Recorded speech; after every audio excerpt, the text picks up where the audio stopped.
Bonjour. Aujourd'hui, je vais vous présenter un des premiers outils pédagogiques que j'ai créé lorsque je suis arrivé à l'INSTN de Saclay, qui est un compteur nucléaire simulé sous Excel. Ah, voilà, donc lorsque je dis le premier, ça remonte à l'année 2020 pour être précis. C'est un outil qui m'a beaucoup servi dans mes formations, que j'ai peaufiné et amélioré au fil de l'eau. Encore récemment, hier, hein, j'ai apporté quelques petites améliorations. Donc voilà, je me propose de vous le présenter de façon générale, euh, et puis je ferai des présentations successives pour revenir sur certaines fonctionnalités, le rendement, etc. Voilà. Donc pour l'instant, une présentation générale. Ce que je voulais dire au-delà de ça, c'est que ben, effectivement, cette petite simulation, ça marche comme un vrai. Hein, voilà, je vais essayer de vous le montrer. Donc en termes de formation, je pense que ça peut être intéressant pour faire des cours, etc., etc. Voilà. Rapidement, si vous souhaitez me contacter, en savoir plus sur cet outil, pour ceux qui souhaitent se le procurer gratuitement, il sera sur le site, sur la clé d'Osimex. Hein. Voilà, un petit QR code pour aller sur notre site. Allez, c'est parti. Donc voilà cet outil. Vous avez ici une source que l'on peut déplacer. Hein, on peut aller donc d'une distance de 15 centimètres jusqu'au contact. Voilà. Voilà. Hein, je travaille à 6 centimètres, hein, j'ai pris cette habitude-là. J'expliquerai pourquoi plus tard. Euh, Ensuite, cette source, c'est donc une source ici étalon pour l'instant. Vous pouvez prendre soit du césium 137, soit du cobalt 60. Et dans les deux cas, vous pouvez prendre une source étalon, soit de 5 kBq, soit de 10 kBq. Voilà. Voilà, si je prends 10 kBq, c'est indiqué ici. Et bien là, je peux choisir une durée de comptage. D'accord, je peux la modifier. Hein, voilà. Et usuellement avec 10 secondes. Hein, j'ai pris cette habitude. Et là, et là, vous pouvez lancer un comptage. Voilà. Donc là, on voit ici les secondes qui s'écoulent. Et plus important, le comptage qui lui aussi s'écoule. Voilà. Alors, première chose, hein, première propriété des comptages nucléaires, c'est que si l'on répète la mesure, toute chose égale par ailleurs, eh bien, on obtiendra une valeur différente, sauf hasard statistique assez improbable. D'accord. Voilà. Encore une chose, alors, vous pouvez piloter les durées, le temps qui s'écoule, hein, c'est le temps machine, ça peut dépendre des machines. Vous avez ici une petite option qui permet d'accélérer ou de ralentir le temps pour l'adapter au temps que vous avez choisi, etc. Hein, là, j'ai des secondes un petit peu rapides pour mon propos. Autre chose importante, lorsque vous serez amené à répéter les mesures, pour gagner du temps en formation, par exemple, vous pouvez passer en comptage rapide, c'est-à-dire que vous aurez, en lançant le comptage, vous aurez directement le résultat final. Voilà. On chante le temps, donc ça permet d'obtenir un résultat et de répéter les mesures à l'envie. Donc, je vais revenir en comptage normal. Hein, donc ici, il est évident que premier paramètre, alors là vous avez le détecteur, hein, je continue sur les paramètres d'entrée, vous avez un détecteur, vous pouvez le modifier, vous pouvez l'élargir, l'épaissir, hein, c'est l'épaisseur du détecteur. Alors, là vous allez jouer sur le rendement intrinsèque, vous pouvez augmenter le diamètre du détecteur, là vous jouerez sur le rendement géométrique. Voilà, je vais revenir à mes valeurs habituelles pour des raisons que j'expliciterai plus tard. Et donc, vous pouvez lancer un premier comptage. On va faire, on le recommence. Voilà. Je vais passer en mode rapide. Vous pouvez aussi, sur ce compteur, vous pouvez lui associer un écran. Voilà, par exemple, jusqu'à 5 cm. Voilà, on peut mettre 1 centimètre, alors soit d'aluminium, soit de cuivre, soit de plomb. Alors, il est évident que si vous mettez 1 centimètre d'aluminium, on avait des comptages qui tournaient autour de 1000 à peu près ici. On va voir que c'est significativement moins. On est autour de 700, 760, 780. Si vous mettez du cuivre, voilà, vous compterez moins. Là, on est autour de 520 pour faire un court. Et puis, si vous mettez du plomb, ça va encore chuter. Alors, j'en profite pour dire que les valeurs que l'on obtient ici, fonction de la nature du radionucléide choisi et de son activité, de la distance, enfin, bref, de tous les paramètres, les valeurs sont réalistes, hein, puisqu'elles sont recalculées derrière. Un rendement, un rendement de mesure, ça se mesure, certes, mais ça peut se calculer, se pré-calculer. Voilà. Donc, je vais revenir aux configurations habituelles.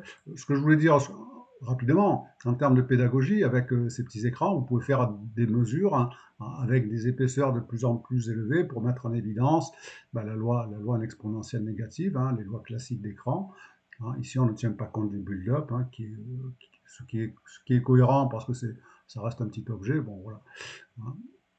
Donc, première chose, hein, vous pouvez faire des comptages. Hein, voilà, là, pareil, vous pouvez jouer sur la distance. Il est évident que si vous vous rapprochez, euh, on avait 1000 hein, sans écran. Là, on est aux alentours de 3000. Voilà. Donc, vous pouvez mettre en évidence, vous pouvez jouer sur tous les paramètres et voir l'influence de ces divers paramètres sur le résultat de comptage. Voilà. Ensuite, alors, au-delà de la présentation de l'outil, hein, sa fonction essentielle, donc, qui est de compter des sources diverses, euh, voilà, je refais un petit reset. L'intérêt, c'est ensuite de rentrer dans tous je dirais, les protocoles, les processus de mesure, hein, puisque l'objectif en comptage nucléaire, en général, c'est pas d'avoir une valeur de comptage, c'est de remonter à l'activité d'une source. Hein. Donc ici, par exemple, on a la source étalon, on a mis 10 kBq, eh bien on peut faire un comptage brut, voilà, je recommence, vous le notez, 943. D'accord. Vous faites ensuite un comptage de bruit de fond. Alors, bruit de fond, ici, ce sont des sources ponctuelles, ça veut dire on ne met rien. Et on fait un comptage de bruit de fond. Alors, je vais passer un comptage normal ici, pour vous montrer avec le taux de comptage qui est beaucoup plus faible, on reconnaît ici, sur ce rythme particulier du compteur, on met en évidence un processus temporel poissonien. Parce que la statistique de la simulation respecte la statistique réelle des comptages, à savoir un processus poissonien. Hein, voilà. Vous voyez, c'est assez caractéristique, hein, des coups qui arrivent de façon rapprochée, et puis des silences. Voilà. Hein. Bon. Donc, une fois que vous avez votre bruit de fond, vous le notez, ici 46, et puis vous corrigez votre comptage brut. Hein, c'est brut moins bruit de fond. Voilà. Alors, une autre remarque, vous voyez ici des petits boutons, ce sont des petites macros qui permettent, notamment en formation, c'est pratique lorsqu'on veut un petit peu gagner du temps. Hein, par exemple, ici, vous cliquez sur ce petit bouton-là et vous avez le comptage net qui s'affiche de suite, et ainsi de suite jusqu'en bas du processus. Donc là, vous avez l'incertitude sur le net, l'incertitude relative. Vous notez la durée de comptage. Là, vous faites un rendement, il va vous redemander de reprendre l'activité étalon que l'on avait choisie, à savoir césium 137, 10 kBq. Et là, vous avez le rendement. Alors, notez hein, une chose si je prends ici ces caractéristiques de distance, de détecteur et d'activité, etc., c'est que l'on a un rendement de 1%. Voilà. Donc, vous voyez, on a 10 kBq, on a 10 kBq avec une intensité de 85% pendant 10 secondes, avec un rendement de 1%. On peut effectivement s'attendre à avoir un comptage de l'ordre de 1000. Et puis, vous avez l'incertitude relative sur le comptage, etc., etc. Ensuite, une fois qu'on a fait cette première démarche, alors bien entendu, en cours, on peut approfondir tout ce qui est aspect incertitude sur le comptage net, etc., l'incertitude relative sur le rendement, etc. Bon, voilà. Ensuite, la phase suivante, hein, en mesure nucléaire, une fois qu'on a étalonné son détecteur en termes de rendement, d'accord, eh bien on peut mesurer des échantillons. Donc on peut mesurer des échantillons. Euh, voilà. J'aurais pu passer un comptage rapide. Hein, donc là, voilà, là pareil, hein, donc vous pouvez le noter. On peut passer donc un comptage rapide, faire un bruit de fond. Alors moi, je pose souvent la question, est-ce qu'on peut reprendre ce bruit de fond puisqu'on est sur la même durée de comptage, hein. Je dis, voilà, c'est la même journée. Alors oui, effectivement, on pourrait reprendre le même bruit de fond, mais reprendre une réalisation d'une variable aléatoire et puis s'en servir de façon constante, ben on transforme cette variable aléatoire en constante Et là, on peut introduire des biais de mesure. Donc en général, il est préconisé de relancer une mesure. Voilà. Donc là, je suis pas en bruit de fond. Voilà, voilà un comptage de bruit de fond. Notez qu'à ce niveau-là, les variations relatives sont assez élevées. D'accord. Ensuite, ben, vous pouvez continuer, incertitude, le comptage net, etc., etc. Alors là, je le fais en accéléré. Je reviendrai hein, sur la notion de rendement, comment s'établit la- comment s'établit le modèle fondamental de la mesure nucléaire, comment apparaît le rendement, etc. Ensuite, comment on mesure une activité. Voilà. J'y reviendrai sur des présentations successives. On peut, pour certains aspects, on peut aussi introduire l'aspect seuil de décision, limite de détection, discuter autour de ce concept-là, un petit peu délicat. C'est pour ça que j'ai créé assez récemment ce troisième échantillon là pour une mesure unique, pour discuter est-ce qu'on le voit, est-ce qu'on ne le voit pas, etc.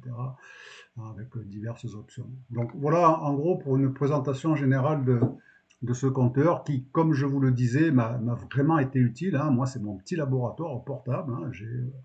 J'ai pas de souci de manipulation de sources radioactives. Ça marche comme un vrai. Bien sûr, ça ne présente pas l'intérêt d'un vrai, mais enfin, vous pouvez le distribuer sur tous les postes de vos étudiants, de vos stagiaires, et ça permet de vous les laisser manipuler pour savoir comment on calcule un rendement, etc., une incertitude. Vous pouvez enlever les boutons si vous voulez, c'est pour eux, hein, par exemple, vous faites off, et puis les petits boutons magiques disparaissent, et là, ben, il faut le faire à la main, d'accord? Par exemple, hein, voilà. Donc voilà pour cet outil et n'hésitez pas à me contacter si vous souhaitez en savoir plus, si vous pensez qu'il pourrait vous être utile, hein. En même temps, alors je reviens, c'est un petit sommaire, hein. Vous avez toutes les formules que vous pouvez appeler ici, donc c'est un vrai petit sommaire de formules, hein, diverses et variées, plus ou moins simples, etc. Voilà. Donc vraiment un outil, moi, qui m'a été, j'insiste, hein, d'une grande utilité, un des premiers que j'ai créé et qui m'a suivi jusqu'au bout, hein, que j'ai utilisé encore récemment. Voilà, mais écoutez, je vous remercie et à la prochaine hein, pour d'autres présentations sur cet outil. Je rentrerai un petit peu plus dans le détail de la métrologie nucléaire. Merci.